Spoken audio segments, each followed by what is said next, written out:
will come to order.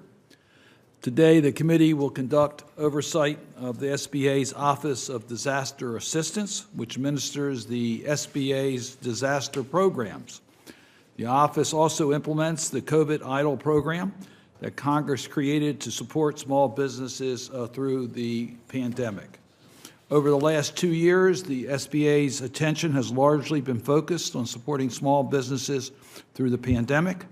EIDL has provided loans to nearly 4 million businesses and served as a lifeline when credit was not available from other sources. It was critically important during this pandemic, and it worked. While the program has had its share of problems, including widespread fraud in the early months of the pandemic and poor communications with applicants, particularly during the program's final months, its importance for small businesses cannot be overstated. This hearing is an opportunity to discuss the Office of Disaster Assistance's traditional role, which is to help communities rebuild in the wake of natural disasters. Due to the effects of climate change, natural disasters are becoming more dangerous, deadly, and frequent in every part of this nation.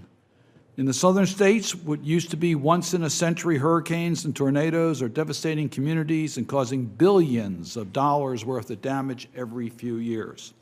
In western states, there have been life-threatening heat waves, crop-killing droughts, and historic wildfires seasons in just the last 3 years. And in my home state of Maryland, in a single town, historic Ellicott City suffered 2 devastating flash floods in 2 years. So as we discuss the Office of Disaster Assistance's procedures this afternoon, we must keep in mind that the SBA's disaster loans to families and businesses will continue to be among the most important federal resources available in the wake of a disaster. The faster communities can access capital after natural disasters, the more quickly they can return to their homes and reopen their businesses. For homeowners, faster loan processing times reduces the destabilizing effects of natural disasters that may prevent parents from going to work and keep kids out of school. For small businesses, how quickly they receive a disaster loan could be the difference between a swift reopening or closing their doors for good. Small businesses, we know, are the growth engine of our economy. We know that's where we create jobs, but they don't have the same resiliency and the same deep pockets that larger companies have. So when a natural disaster occurs, they're much more vulnerable of not being able to make it through that disaster. Moreover, acting quickly to get families back into their homes and to reopen shuttered businesses help reestablish a state of normalcy for communities and can prevent them from splintering. The SBA and the Office of Disaster Assistance, more specifically, must do all it can to improve the disaster response to provide as much support as possible to communities in light of the increased dangers created by climate change. I was a member of this committee when the SBA made several improvements to its system to shorten loan processing times following Hurricane Sandy almost a decade ago. Now, as the COVID EIDL program continues to wind down, the SBA must similarly take the lessons learned from the pandemic to make it even more improvements. And that's the role of this committee, to oversight how the SBA is responding to the experiences learned during the pandemic. So to Assistant Administrator Sanchez, I'm looking forward to hearing more about the consolidation of disaster lending functions in the Office of Capital Access that was finalized last week. I hope this change will address the widespread customer service problems that we saw in the COVID EIDL program over the last 2 years. I'm also looking forward to hearing more about how the SBA intends to further empower resource partners and local community organizations to play a central role in the aftermath of natural disasters. The Maryland SBDC was an invaluable asset to small businesses in historic Ellicott City following the floods in 2016 and 2018. I was there, and I saw their work, and I saw how they literally saved small businesses. In addition to working with resource partners to help small businesses recover after disaster, the SBA should leverage these organizations' regional knowledge and relationships to better prepare small business owners before a natural disaster.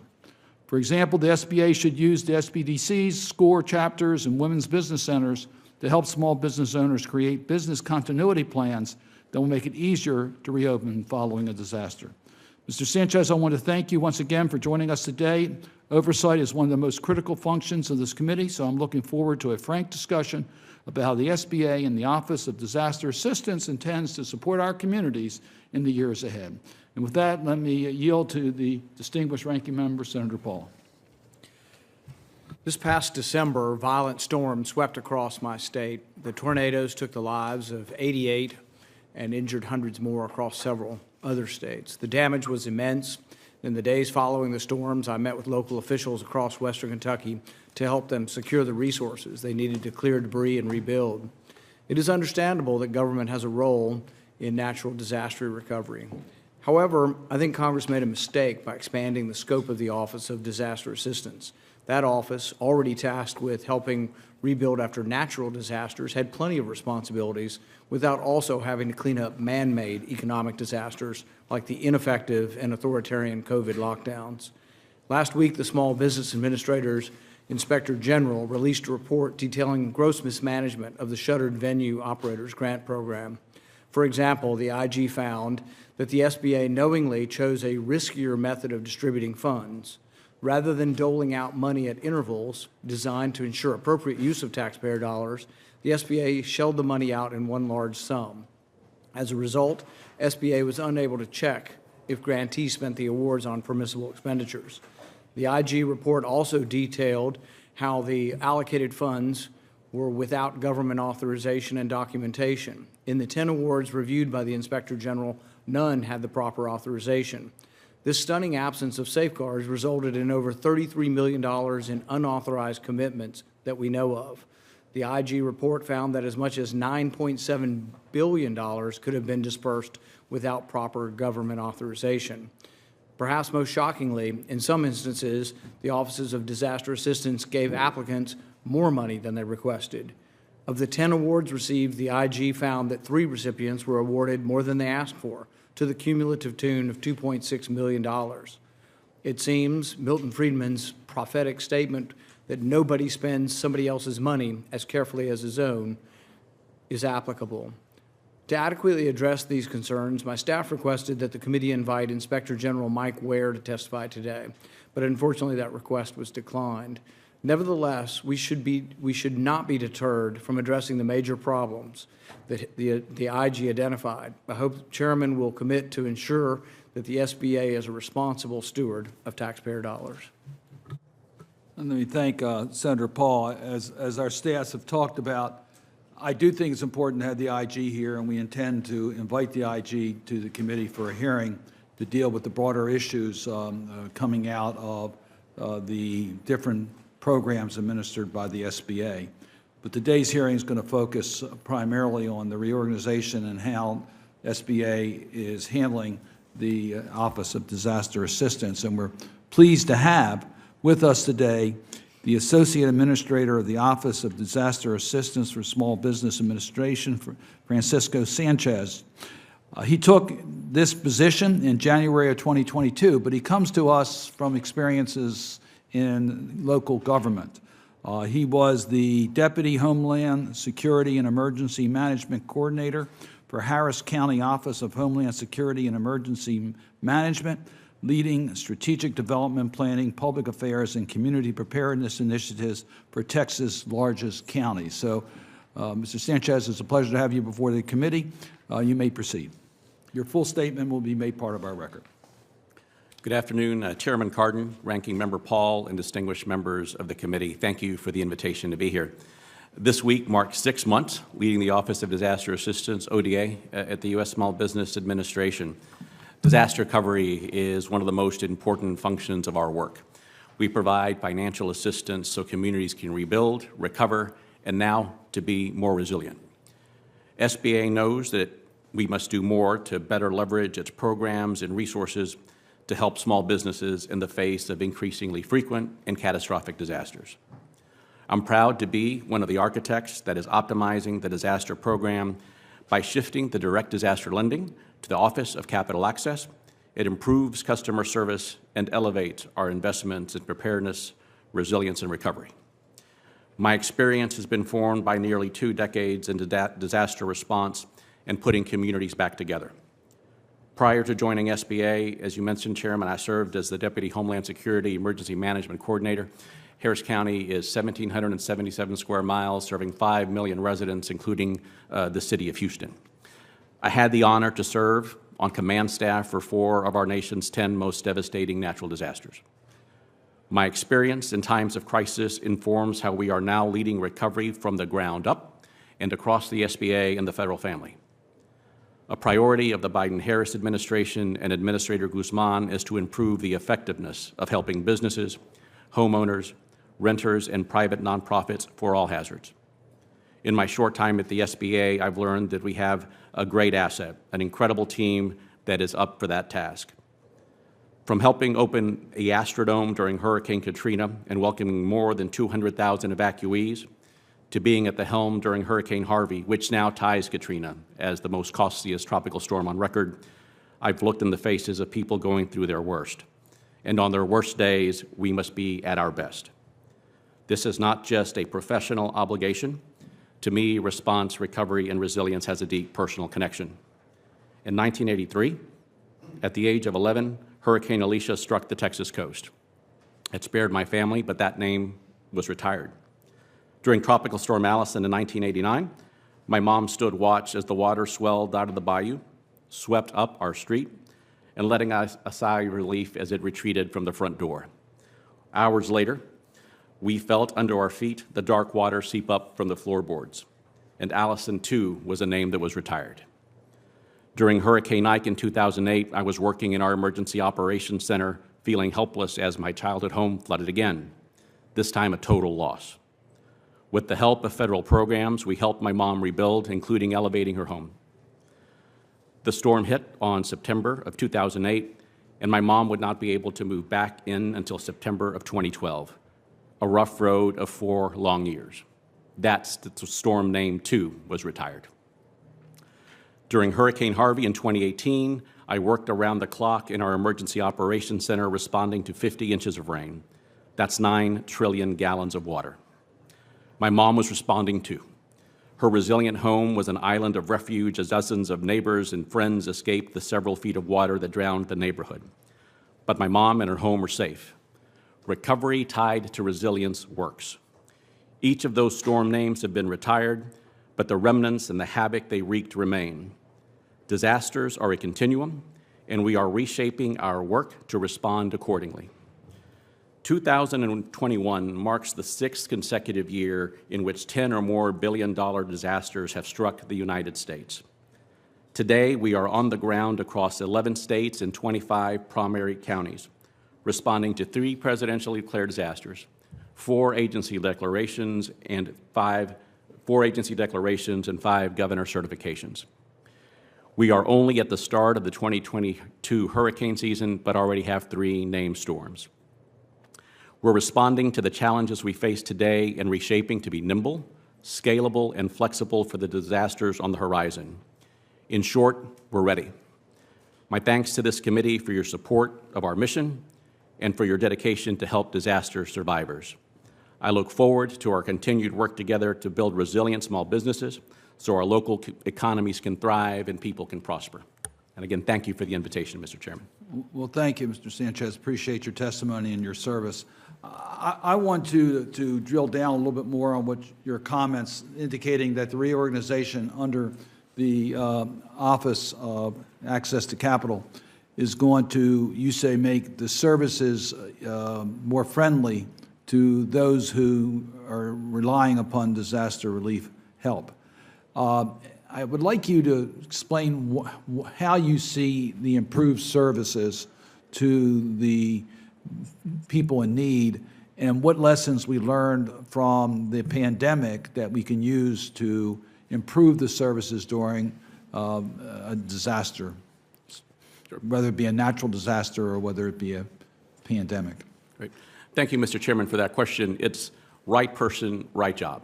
And it is in part implementing some of the lessons that we learned from COVID, technology, building capacity, surge, putting those protocols in place to be able to detect and deter fraud and respond to that.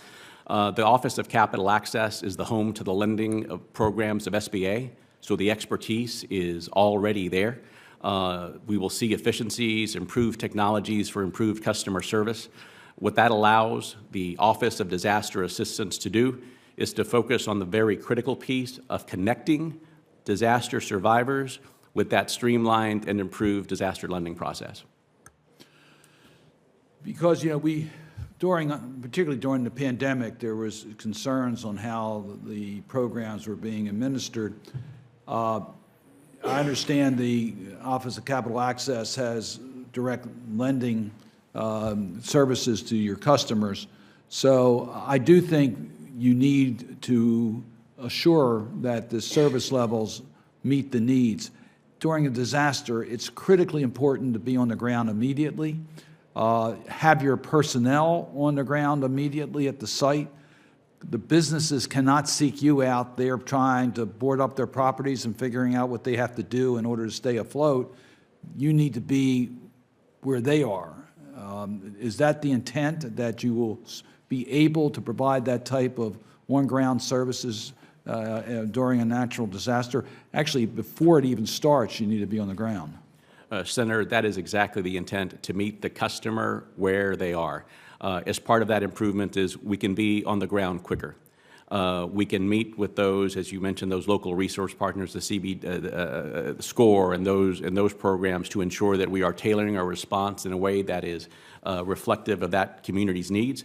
And we can stay longer, focused on that mission of meeting them on the ground to ensure that long-term recovery, that we are part of that and in sync with those local priorities. So how do you coordinate the work that you do with your resource partners, with the SBDCs and the women's business centers, or with the other community organizations such as the CDFIs, or quite frankly with the other federal agencies that are involved during a natural disaster such as FEMA, HUD? How do you coordinate the different players that are there to help someone who, a business or a homeowner that's during a disaster? Sure. By its very definition, a disaster means that local resources are overwhelmed. Not even a federal agency could tackle that altogether. So that's why those relationships are critically important. In every opportunity that I've had to be on the ground, I have visited with our local partners, our other business development centers, our women entrepreneur centers, local chambers of commerce, to see how we can leverage those relationships. We work across the board with FEMA, HUD, and other agencies to make sure we're lockstep moving forward and being nimble and scalable to tailor our response from the ground up to meet those needs. Well, I want to follow up, not necessarily right now, as to how we make sure that we have that type of coordination and how this reorganization with the SBA will assist. You're the lead in some areas, some you're not, but you all have to be working in a coordinated way during these stressful times. I want to get to one other subject, and that is the pre-disaster planning, to have plans in place, to use resources to help particularly small businesses develop a pre-disaster strategy and plan. We've allowed the use of resources for this purpose. Tell me how you intend to carry out that role of your responsibilities. Yes, Senator, that is exactly the part of the new mission, is to making sure that we lean in ahead of the disaster as we have folks on the ground working with our field office, working with our local resource partners, that we take those plans at the high level, but then tailor them to meet the unique needs of that community, not just now, well in advance of a disaster, but as we are landing on the ground, making sure we tweak those to be responsive in the moment, and we're going to move forward as we do that, make that part of the planning process, make that the institutional way to respond, and build out that culture. Thank you. Senator Marshall. Thank you, Chairman. Administrator Sanchez, welcome, and thank you for coming here this afternoon. Kind of a follow-up question that the chairman was getting at as well. Kansas doesn't have a huge hurricane with billions of dollars of damage. Typically, we have lots of small disasters. It's a tornado impacting a town, 2 or 3 different times a year, and then we've had our share of wildfires as well. While the disaster office has been there for each of our events, they're at an incredibly slow pace. For example, fires in Hutchinson, Kansas on March 9th, the SBA Resource Center wasn't set up until April 28th, 7 weeks later. Constituents struggle to wait 7 weeks for that assistance. Why would there be substantial delays? What would you feel is success? How do you measure success? What would be your goal and your response team getting to a disaster? Sure. Thank you, Senator. I'll address in part what the SBA challenge is and how we tie it to the larger picture. Typically for loan processing, it is about 5 days, and then disbursement of the first funds loan processing is about 8 days for homeowners, 5 days for the actual disbursement. We come in on the ground after there's been a disaster declaration at the state. We are working with our state partners to educate about how we meet the threshold to try to expedite that process so that we can be on the ground quicker as well. What about the time to be on the ground from the time the disaster occurs? How do you measure that, and what would you think? Like 7 weeks just seems too long to me. Yeah, Senator, if that was 7 weeks from the time of the disaster, what we have to wait for to actually open the lending process is for the disaster declaration to be cleared, requested by the state, and then we can be on the ground. We're working with our partners to educate how we can expedite that for our states. But once we get that trigger, we can be on the ground within 48 to 72 hours. So your goal would be, once the state declares a disaster, is to have presence there in 2 to 3 working days? Yes, sir. Once that comes to us, we sign it and we're on the ground. Okay. Again, kind of on the same long line of questionings, for those wildfires, it appears that our staff had to do most of the, I'm going to call it marketing, letting them know what the SBA could and couldn't do, how they could help. What can you do to better improve your communication to those small businesses that you're there to help them? What are the opportunities for improvement there?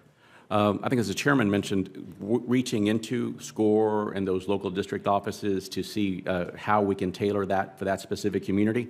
And I have a commitment to work with our officials from those states and local officials to see you're where the expertise is on that ground. How do we leverage our knowledge to those local communities? What community should we be in? What does that message need to look like? We want to increase access of those programs. It's an undertold story, so we want to partner with that when we're on the ground with local officials and local expertise to make the most impact. Okay. Thank you so much. I yield back. Senator Shaheen. Thank you, Mr. Chairman, and Mr. Sanchez, thank you for being here and for your ongoing efforts. I want to begin with a statement that I know is not directly under what this hearing is about and what we're working on today in terms of disaster assistance, but I would be remiss if I didn't ask you to take back to SBA the frustration that we still hear in New Hampshire from small businesses who were in the queue for EIDL loans, and the program was so precipitously discontinued.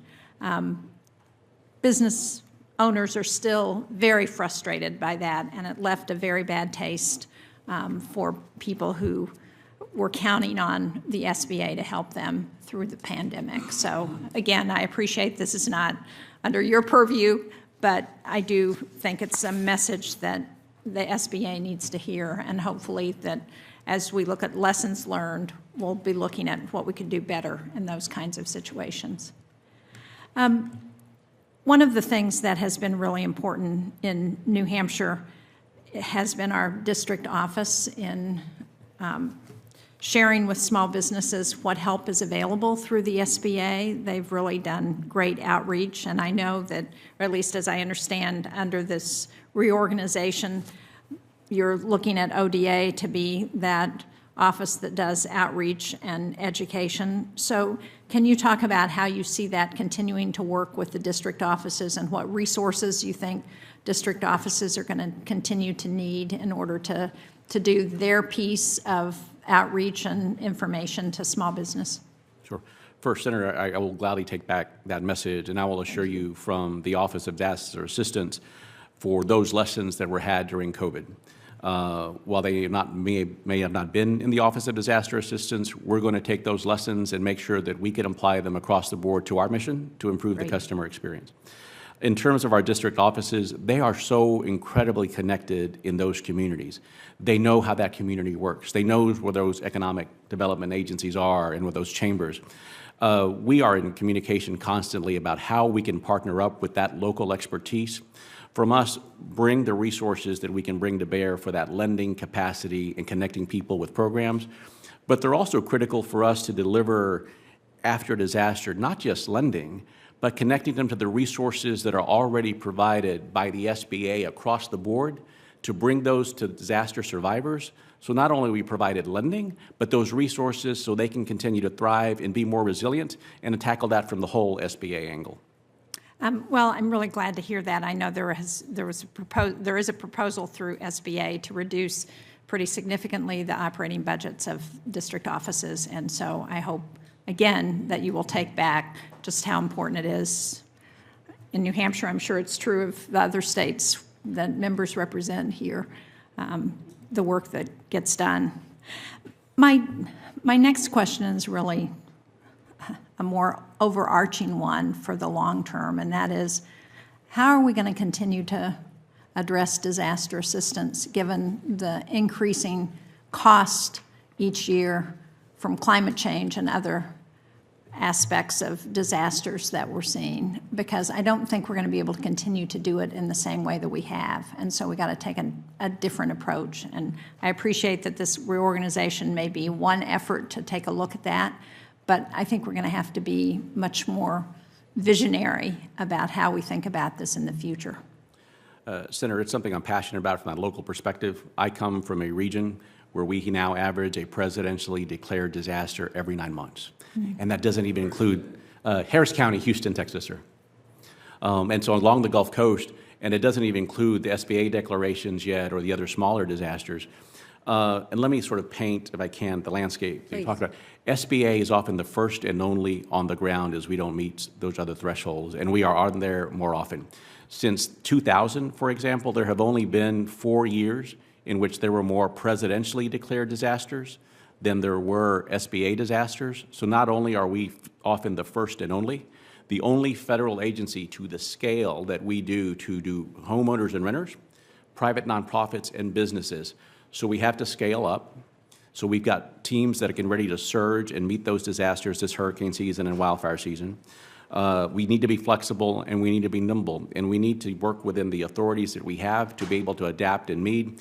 But the pace is incredible, and we've got some work ahead. If I could ask one more question, Mr. Chairman. One of the things that we looked at when we were working on the bipartisan infrastructure package last year was how to put in funding for resilience. And you talked about your mother's home and building it back more resilient than it was originally. But how do we incorporate that in ways that are within existing law, for example? One of the things I found particularly frustrating when I first got to the Senate was the fact that under our FEMA requirements, you had to build back exactly the way it was before, and it took a long time for us to get that changed. But resilience has got to be part of what we're doing now. We've got to be looking at prevention as much as we are looking at restoration after a disaster has occurred. So how do you think about that in terms of SBA? Sure. From my perspective, from every cycle of emergency management, preparedness, response, recovery, and mitigation, 2 elements. One is on the mitigation piece. Once you get a disaster loan, you can add 20% on top of that to mitigate in a way that you build more resilient to the disaster you were impacted. We need to explore making mitigation available at the front end as well, instead of having to wait for businesses or homeowners to be impacted. The other piece is a cultural shift in recognizing that problem is real, that it's here, and we need to adapt, and we've got some catching up to do. And what I've heard from small businesses across the country is they want to tackle it, but they're busy trying to keep the lights on and keeping the open sign there. So what we can do and will be doing is providing at the front end accessible information on how they can be resilient, from simple steps to the more robust steps, how climate change may affect those regions, and so they have that bandwidth and knowledge, and make it easily accessible so we can digest that for them and make it something they can take action on and do that homework for them and be a good resource. Thank you. Thank you, Mr. Chairman. Senator Inhofe. Thank you, Mr. Chairman. I do have a couple. One is not a question, but it's a request for assistance in a problem that we are having now that you're probably not aware of, or maybe you are, I don't know. But when disasters happen, the states can request a FEMA disaster declaration or SBA disaster declaration to help with the rebuilding process. Unfortunately, the Oklahoma Office of Emergency Management in my state have been told by your SBA regional counterparts for a number of years now that if a state is denied a FEMA declaration, they forfeit the ability to subsequently apply for SBA declaration in order to receive assistance. Now, I know that some people have denied this, and the headquarters says that this is not the case, but and that states can apply for an SBA declaration. Now, this is a discrepancy that is repeated several times, and the request I'd like to have from you, Mr. Sanchez, we need your commitment to resolve this issue. We've had this for a long period of time. We get some inconsistencies with this, and to do this, it'd be necessary, I think, to follow up with both my office and your Office of Emergency Management to correct this. Can I depend on you to help us in this effort? So, yes, Senator, not only can Maybe you... to personally become involved in it. Yes, sir. Not only that, Senator, I'm working on it already. As you know, Oklahoma is a neighbor where I come from in sure, Texas. Sure. I called this morning to Mark Gowan, who's the director for the State Office of Emergency Management in Oklahoma. FEMA, you can apply for an SBA disaster declaration if you're denied by FEMA. I think there's confusion as to whether you can launch SBA prior to FEMA, and so we're going to work through that, and glad to keep your office informed and work directly with Oklahoma to make sure we can be as flexible and nimble as we can be to get those programs on the ground. Well, I know you can do it, and by the way, I'm very familiar. I was in the real world, I was a builder and developer, mostly in South Texas. And I know how things worked, and I've worked with your department over a period of time. So if we could do that, if you could do that and give that commitment to us, that'd make our life a lot easier. Now, we have a lot of natural disasters, as you know, tornadoes, wildfires, and other problems. The SBA is currently working with FEMA to respond to recent flooding in Seminole, Oklahoma. These disasters have a unique impact on rural communities, and we're a rural state. So that when we have rural problems, we feel it a little more than a lot of others do. They have a unique impact on the communities where they can easily wipe out the livelihoods of Oklahoma involved in farming and in ranching. So is there something that you could share with us today that I could take back that you are doing to ensure that individuals in rural communities are able to access SBA disaster resources? Senator, thank you for asking that, because that hits close to home for me. I was born in deep South Texas, rural Texas. Where? Brownsville. 2 miles more south than it would have been Matamoros. Yeah. Mercy Hospital. I'm fully familiar with that. Because it's South Padre Island and then all the way up to, well, halfway up the state. It is. My grandfather actually owned about a 20-acre ranch, Los Palmitos. So he was a rancher as well, and did a little bit of did some crops there. So I get rural. It is actually a focus of mine. I have reached out, and that's part of making sure we meet the customer where they're at. We've had some rural communities hit, and my instruction to the team is get on the ground, talk to local officials, let's get out there and let's more time than necessary. I've spoken to county executives directly myself that have 7,000 or less population, 17,000 or less population. It's a focus of mine, and if there's lessons to be learned or ways that we can improve, not only am I open to it, it's something that I'm highly focused on personally. Be good. That's all I can ask, and I look forward to great results. Thank you. Thank you, Senator. Senator Hickenlooper. Thank you, Chair Cardin, and thank you for your service and for appearing here. First, thank you for taking into consideration the suggestions that my colleague Senator Bennett and Representative Neguse and myself all made in terms of the Marshall fires, the letter we sent in March. I think modernizing how the SBA calculates building costs is an important first step as Coloradans figure out how they're going to rebuild after that horrendous fire. But I think we also need to update the borrowing limits to reflect the median value of a house that's more than doubled in the 28 years since the last time we had a reset.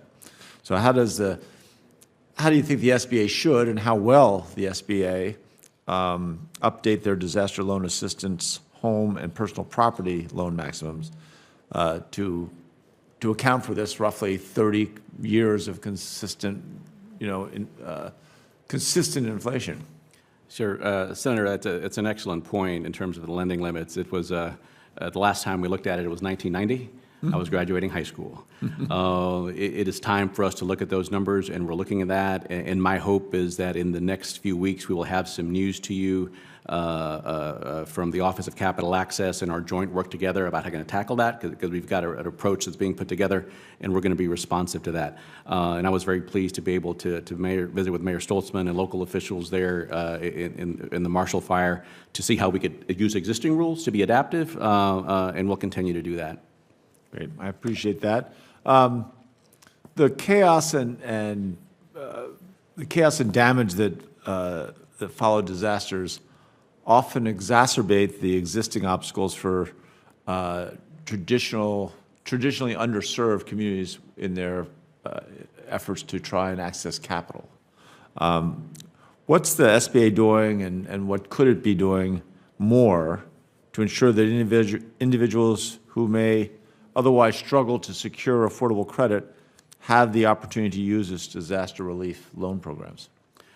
Senator, we recently launched an equity action plan to tackle issues like that, and fortunately the great team in place before I came on board was wrapping that up. But one is access to capital, making sure that we meet the customer where they are, so whether it's a language issue or economic issue, that we're meeting them where they are and explaining those programs.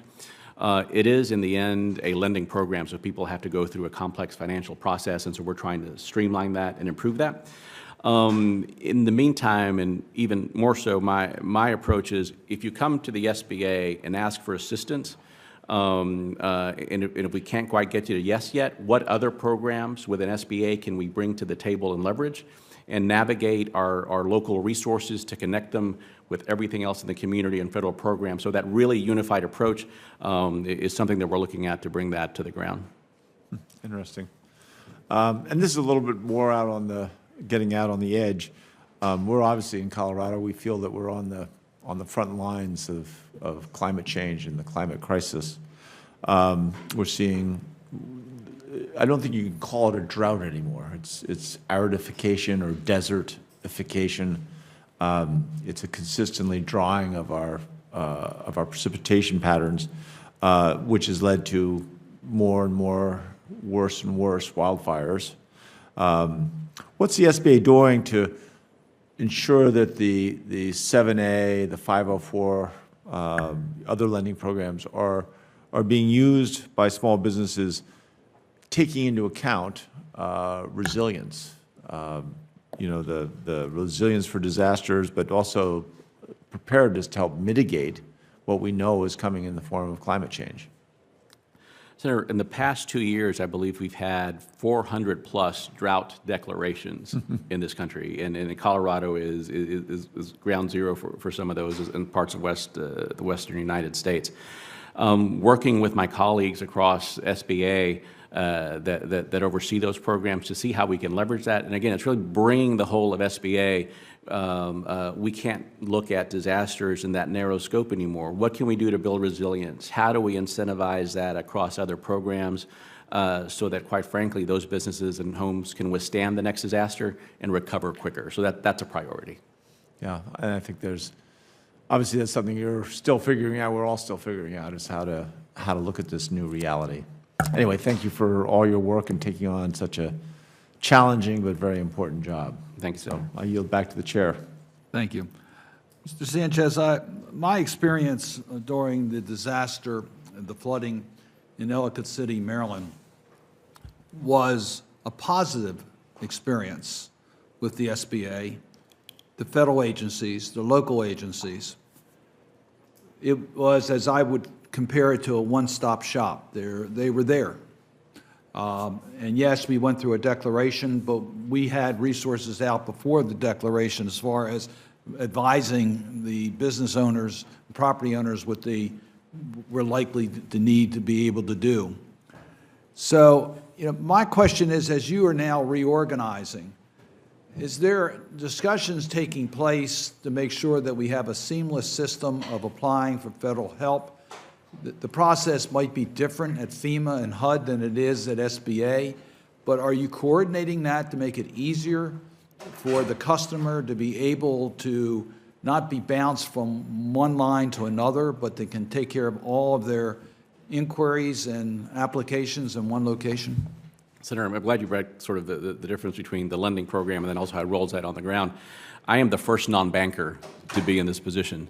So I come from the perspective of a local official that's been repeatedly hit with disasters. How do we improve that customer experience? And I know collaboration is the key to that. So we are working with FEMA, HUD, and our federal partners to work on what does the sequence look like? How can we collapse it or be adaptable to make those resources, all of those resources, available in a one-stop shop as much as possible? Already, we're removing barriers. We had a pilot program on the threshold, so there would be less bouncing around between FEMA and SBA. We have now implemented that for hurricane season, so that's just one step, and that's already in effect, and we're going to continue to explore how we do that better. The SBA already allows the borrower to use a certain amount of their loan for future mitigation. Are they doing that? Is that program well understood by the customer that they are permitted to do mitigation with a certain amount of their loans? We are actually increasing right now. We've had, in my short time here, going on 2 or more educational opportunities for our lenders on the ground so they can explain that program better. It's, I think, an underutilized program, so we're going to continue to champion that and even go back to existing disasters. You have 2 years to apply for that after you get the loan, so we're even going to go back and reach out to the folks that are already accessing the program to remind them about that opportunity. I appreciate you keep us informed as to whether there is additional authorities that you need or whether you have adequate authorization. Mitigation is so critically important, so we do want that information to get out there. Senator Rosen. Oh, thank you, thank you. I just came from presiding, so. Thank you, appreciate it. Thank you for holding the hearing, for waiting for me to come from the floor. It's so important, the disaster assistance that you do for small business, and I really want to thank you for being with us today. And, I'm Senator Cardin, of course, from Maryland, but I'm from Nevada, out west, and what do we have there but a major, major drought, extreme and extreme heat. And so extreme heat and drought really do have effects on our small businesses. We've experienced historic high heat, high temperatures. Reno and Las Vegas are the two fastest warming cities in the country, or 2 of them, excuse me. And extreme heat events have caused hundreds of deaths. They've devastated our small businesses in rural communities who really rely on outdoor recreation and that part of the tourism economy. So unfortunately, the Federal Stafford Act does not list extreme heat as a potential disaster, and therefore FEMA has never declared an extreme heat disaster. But given the small businesses can only receive SBA disaster assistance if they are located in federally declared disaster areas, businesses facing the impacts of extreme heat, they're really just left without support. So last year, Senator Cornyn and I sent a letter to FEMA asking the agency to address extreme heat as a major disaster. So, Mr. Sanchez, as FEMA works through its own internal process, how can SBA work with FEMA? How can you provide more resources to our small businesses that are dealing with these impacts of small heat? And I would also add that can you want to include drought in that too, because really it's pretty much the same issue. Senator, thank you for that question. I come from Houston, where we experienced the hottest June on record, and there's records like that all over the country. I will certainly work with FEMA to see how we are in that process and fold that under a disaster declaration. I had the opportunity, actually a few months ago, before I even came on board here, to visit with a colleague in Cook County. and I'm sorry, not Cook County. The think county. Cook County's in Illinois and excuse me, Chicago, right. Clark County, that's my Clark County. Thank you, Senator. And what they're seeing there is heat having cascading impacts. As a community that's used to heat, but even more, that disaster is becoming more problematic and more consequential. So it is a local concern there, and I do look forward to addressing that. And if that is something that is a declared disaster, we certainly can bring resources to bear to help recover. Yeah, and like I said, we're trying to work with FEMA to get these disasters declared. And on top of this, because of the extreme heat and extreme drought, we have wildfires. They're impacting our small businesses. Hundreds of wildfires each year in Nevada. They threaten lives and livelihoods, of course, are happening all across the West and across the country. But they drive away our tourists with wildfire smoke, our poor air quality. And in the case of the 2018 Martin and Sugarloaf fires, they burned nearly 1 million acres of land. And so 80% of Nevada, over 80%, is federally owned or managed by some form. And so we all have to coordinate. And SBA has a major role to play in terms of stakeholder collaboration, because we have Department of Defense, we have Department of Energy, we have BLM, et cetera, et cetera. So as we enter wildfire season, can you discuss your outreach to our small businesses that may be in the wildfire impact zones, if you will? Sure, Senator. As a former firefighter, I get the threat that their wildfires face, and particularly in areas like that in Weston and Nevada. Not only are we ready to respond to that and bringing resources on the ground, we're trying to be innovative. We've got a strategic partner in Institute for Business at Home Safety. We recently launched an event in California where we saw the Paradise Fire as an example of launching information of how businesses and homeowners can become more resilient and prepare for wildfire. So not only responding when it happens so we can provide those resources for recovery on the ground, working with partners to ensure that they have the preventive preparedness information in advance as well. And then again, I think this probably would take coordination with FEMA or other agencies, but we have businesses that are impacted. Maybe they're okay, but the road is out because of a fire or a flood or a mudslide. A bridge is out. Our internet is out because of the wildfires. So these businesses have business interruption even though they may not be burning down themselves. And so can you commit to trying to work with FEMA on how you can help the small businesses, again, that are in this impact zone, but they may not be burning? They're impacted as a result of this fire, drought, or heat, but they're not burning down at the moment.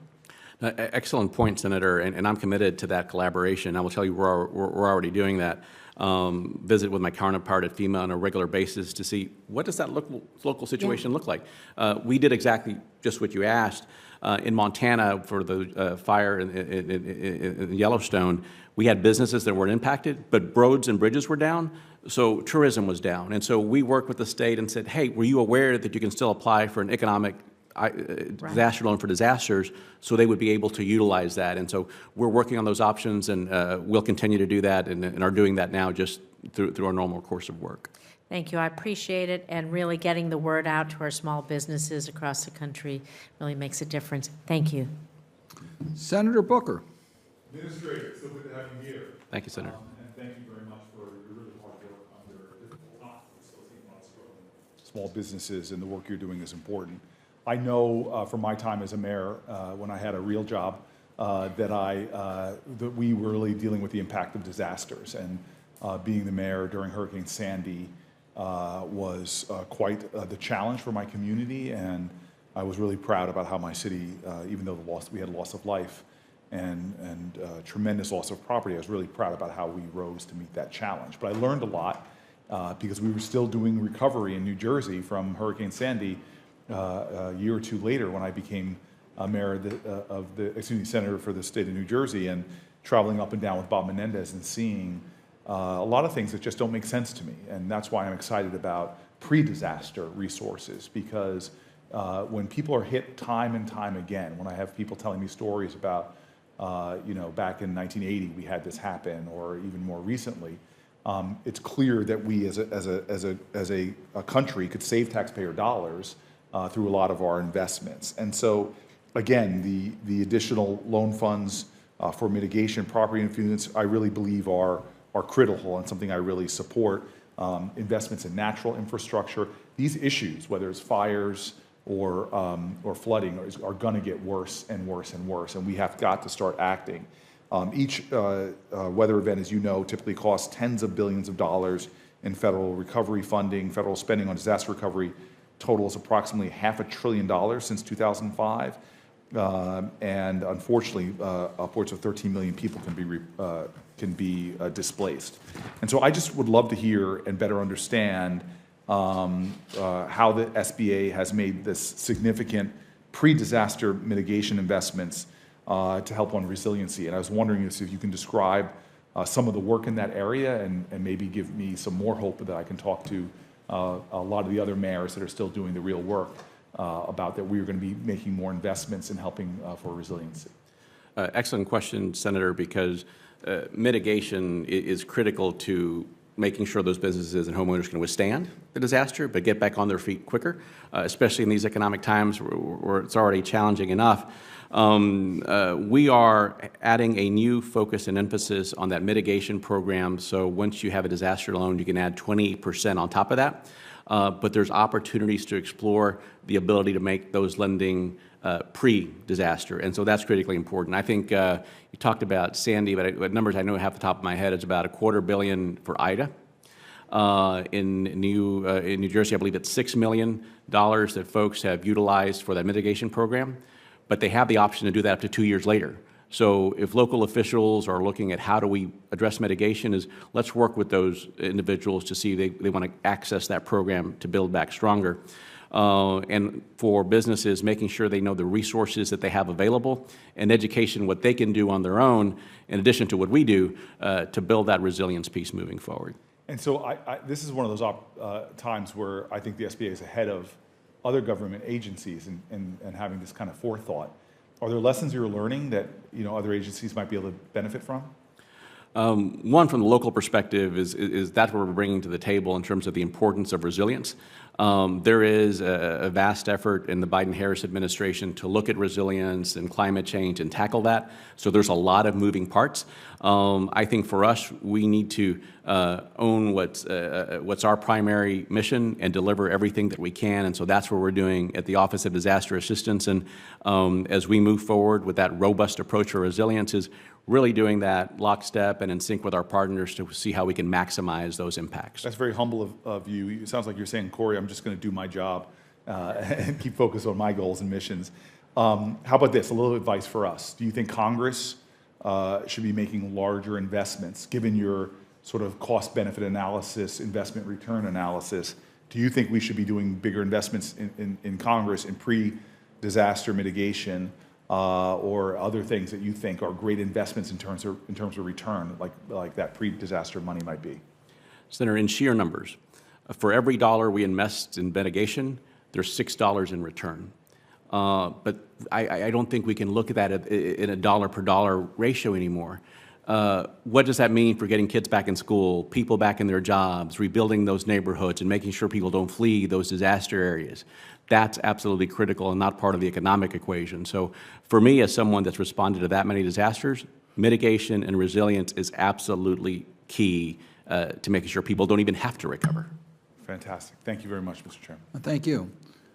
Mr. Sanchez, let me thank you very much. The record will stay open for 2 weeks for those who may have questions for the record, but I ask that you respond as quickly as possible to that.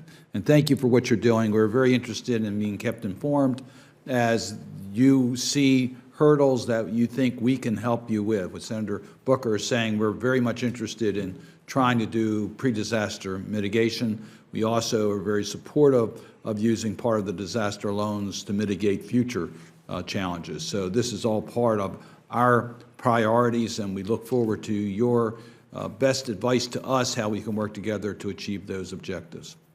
Thank you very much, and with that, the hearing will stand adjourned. Thanks, Senator.